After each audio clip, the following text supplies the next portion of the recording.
Hello guys, আজকে একটা ভালো আপনার একটা জিনিস দেখাবো। মানে ধরুন কাঁঠালের যেগুলো ধরুন এঁচড়গুলো যেগুলো ধরবে কাঁঠাল, আর যেগুলো ধরবে না সেগুলো দেখাবো। আর আমি ওই দিয়ে একটা আহ, আজকে একটা রেসিপি করব, এঁচড় মাখা যেটাকে বলে। আসুন আমি আপনাদের দেখাচ্ছি কোনগুলোতে আপনার কাঁঠাল ধরবে আর কোনগুলোতে ধরবে না। এই যে দেখতে পাচ্ছেন যে এই বোটাগুলো যেগুলো মোটা আছে সেইগুলোতে এটা কাঁঠাল ধরবে, কিন্তু যেগুলোর এই যে বোটাগুলো দেখতে পাচ্ছেন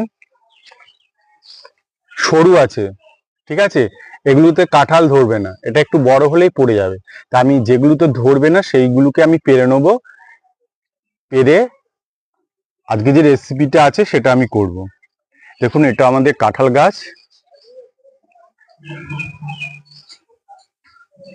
এবারে ফুল এসেছে, ভালোই ফুল এসেছে।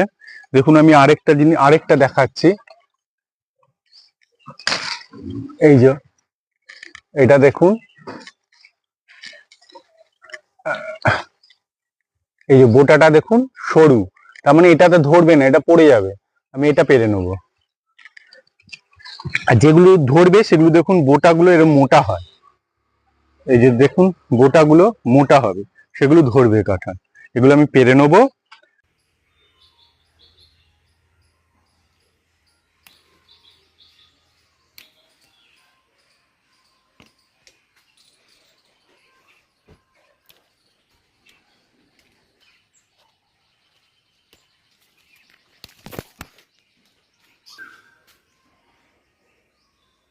এগুলিকে ছোট ছোট কে এঁচড় বলে না কি বলে সেটা আপনারা কমেন্ট করে জানাবেন, আমরা তো তাই বলি।